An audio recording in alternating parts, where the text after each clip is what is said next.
Bonjour à tous et bienvenue dans cette quatrième d'Annecy Team Critique. Aujourd'hui, je vous ai déniché deux séries. Et pour commencer, je vais vous parler d'une série que j'adore. Oui, je suis sérieux. Dans Annecy Team Critique, il n'y a pas que des mauvaises séries. Mais j'aimerais savoir ce que vous aimeriez que je fasse. Eh bien, allez nettoyer le reste de la maison. Mais arrêtez de me parler. Merci. La série dont je vais vous parler aujourd'hui est celle de Shaytu. Sur sa chaîne, on retrouve des vidéos très variées, telles que des tutos. Vous avez déjà vu une maison sans toit? Enfin, je sais pas, moi. Une maison sans toi. Bah oui. Outre les tutos, il y a aussi des clips, des séries, et même de la télé-réalité Sims. Oui, de la télé-réalité. Et vous savez tous aussi bien que moi le résultat des séries lorsque le créateur faisait de la télé-réalité. Pour moi, tu n'es que la gonzesse que mon père a ramenée d'un bar à pute. Alors ferme-la et je sors avec mon pote, un point c'est tout. Tu n'es qu'une sale, regarde-toi. T'as compris la putain des trottoirs? J'appellerais ça le syndrome de la télé-réalité Sims. Mais bizarrement, Shaytu semble être immunisé. Peut-être connaît-il un vaccin? Si c'est le cas, il faut le partager avec ceux qui sont contaminés. T'es la seule amie qui compte pour moi. Et toi de même pour toi. Bon, c'est promis, j'arrête. Si je dis que cette série est immunisée, c'est parce que Shaytu parvient parfaitement à sortir du contexte de la télé-réalité. On a le droit à du drame, de l'action, de l'amour, de la tristesse. Mais vous allez me demander, si c'est aussi bien, pourquoi j'en parle dans une critique? Eh bien, comme dirait Kevin, même dans les plus grandes séries, il y a aussi des squelettes cachés dans les placards. Trouble Creek raconte l'histoire d'un psychopathe qui rôde dans les rues de Willow Creek. La veille du jour où de nouveaux voisins viennent s'installer, une femme se fait enlever. Et puis sérieusement, pourquoi c'est toujours quand il y a des nouveaux voisins qu'il se passe des trucs de dingue dans les séries? Regardez par exemple. Bonjour, qui êtes-vous? Bonjour, nous sommes les nouvelles voisines. Écoutez, je n'ai pas beaucoup de temps. Je viens d'apprendre que ma femme est morte. Moi, je suis sa sœur, Nina. Et pas manger ici, je meurs de faim. Quoi? Non mais, elle est sérieuse Nina? Et puis quoi encore? Il manquerait plus que ça. Bonjour, je suis votre nouvelle voisine. On s'est vu l'autre jour. Ah oui, c'est vrai. Je vous offre quelque chose. Volontiers. Ah, je vois que vous avez Un peu de gâteau? Il est délicieux. Non merci, c'est un peu trop pour moi. Je crois que je préférerais le... Un biscuit? Ne me dites pas que c'est votre dernier Kinder Bueno. Bah si. On partage? Des noisettes et du lait, une gaufrette enrobée de chocolat, croustillant, fondant, irrésistible. Kinder Bueno, le plaisir pour les petites fins. Bon, pour en revenir à l'histoire, je soupçonne Lisa Deswood, la femme qui s'est fait enlever, de s'être fait une teinture brune pour cacher ses cheveux blonds. Sérieusement, elle est vraiment conne. Non mais attendez, regardez ça. La sortie. La sortie. Où est la sortie? Comment elle fait pour mettre autant de temps à trouver la sortie? Elle est dans une pièce qui doit faire quoi? Au maximum 10 mètres carrés. Et elle a quand même pu voir où son ravisseur est sorti.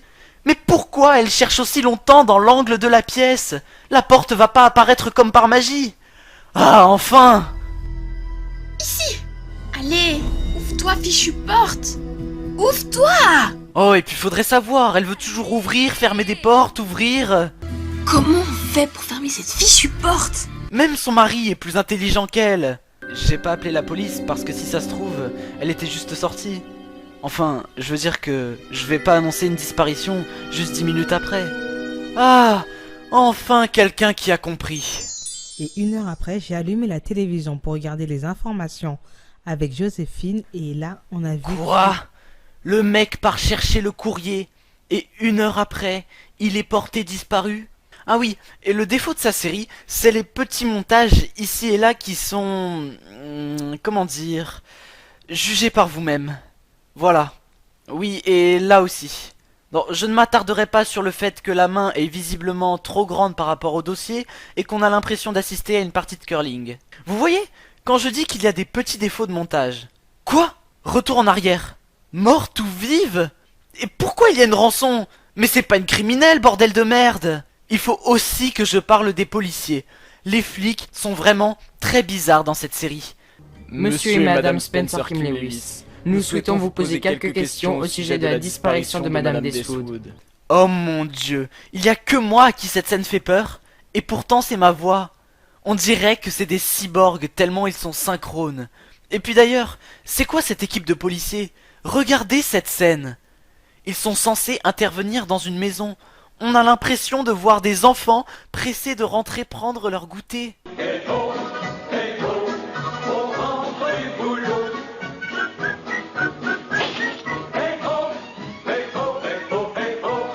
Ah, et il y a quelque chose dont j'aimerais parler aussi.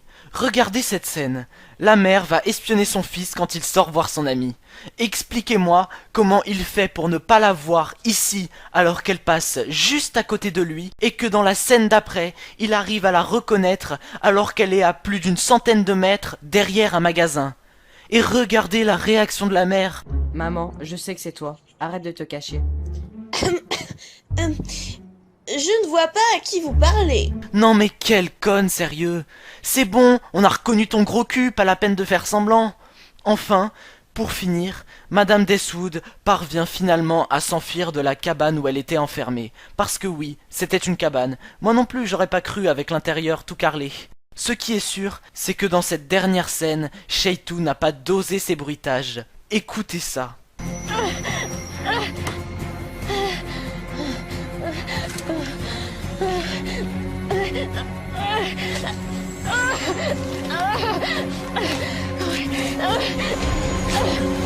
Ah là là. Pour finir, je souhaiterais à Cheitou de continuer comme ça. Parce que malgré tout ce que j'ai pu dire, le reste de la série est génial. Et je vous conseille de la regarder parce qu'elle en vaut vraiment la peine. Maintenant, passons à la deuxième partie de la critique, et non la moindre, croyez-moi. Cette fois-ci, je vais m'intéresser à la série Desperate Family. Desperate Family est l'une des séries de la collaboration NBC Sims. Cette série est créée par le gérant de la chaîne, Dylan.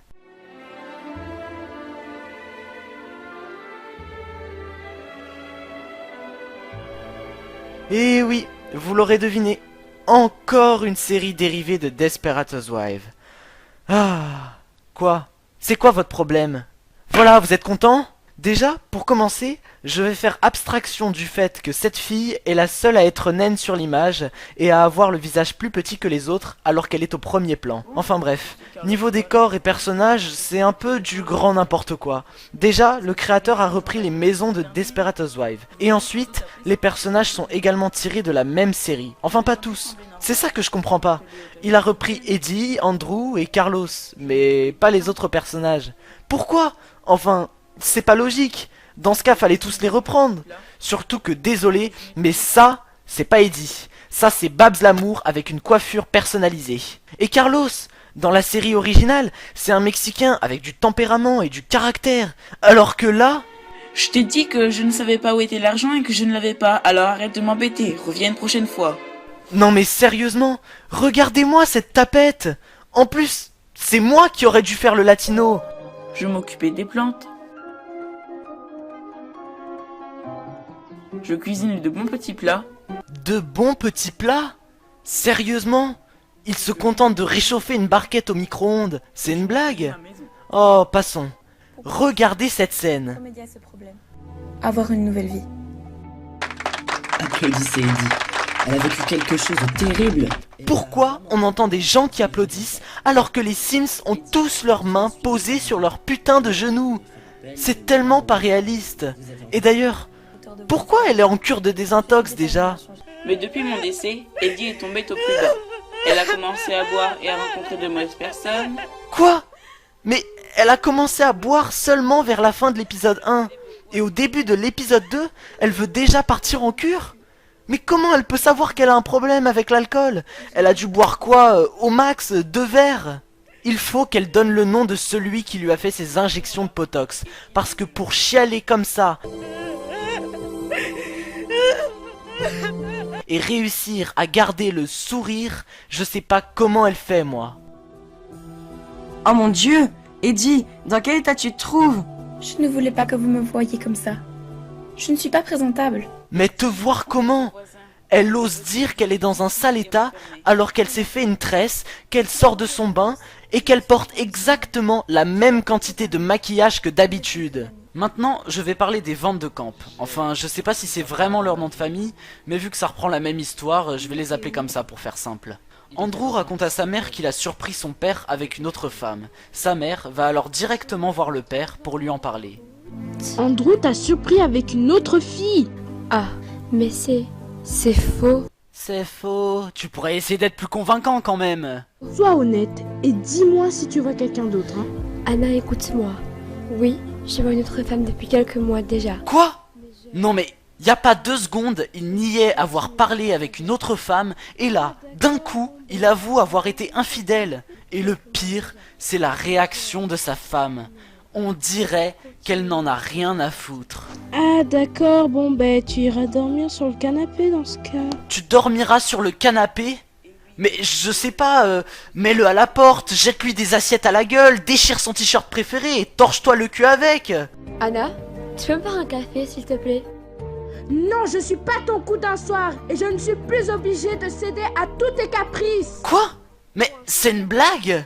La veille, elle en avait rien à foutre que son mari ait été voir ailleurs, et dans cette scène, elle gueule juste parce qu'il lui demande un café.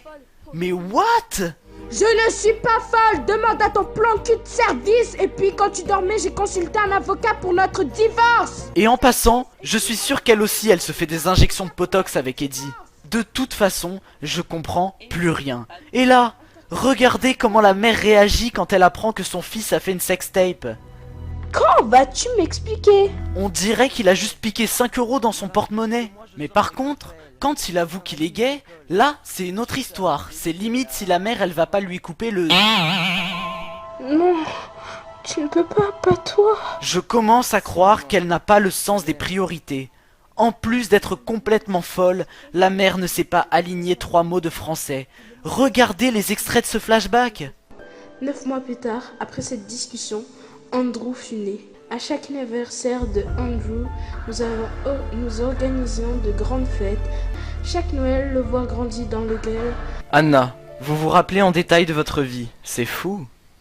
Avec la haine que j'ai envers Spencer, je peux me rappeler de tout pour faire tomber ce petit salaud. La haine? Non mais expliquez-moi où était le message de haine dans tout ce qu'elle a raconté. Parce que j'ai pas trop suivi là en fait. Et puis dans cette série, les flics sont encore plus débiles que dans Trouble Creek. Mais pouvez-vous nous transmettre une copie du dossier d'état civil de Carlos Suarez? Nous n'avons pas le droit. Mais nous allons faire une exception pour vous. Non mais depuis quand les flics font ce genre d'exception? Il ne manquerait plus qu'ils leur proposent de travailler avec eux. Toute l'équipe policière et moi-même serions enchantés si vous nous feriez l'honneur de travailler sur l'enquête de la mort de Carlos. Non mais c'est du n'importe quoi hein. Les disputes de ce couple ressemblent aux clashs qu'on voit dans les télé-réalités. Tu crois que j'ai peur de toi? T'inquiète pas, je sais tous les codes des cartes bancaires. Tu vas couler, crois-moi bien. Lâche-toi, connard. Et d'ailleurs, ça me rappelle une autre série Sims. Pour moi, tu n'es que la gonzesse que mon père a ramenée d'un bar à pute. Alors ferme-la, et je sors avec mon pote, un point c'est tout. Tu n'es qu'une sale, regarde-toi. T'as compris la putain des trottoirs? Bon, en même temps, la série est atteinte du syndrome des télé-réalités Sims. Et si vous ne me croyez pas, regardez le générique.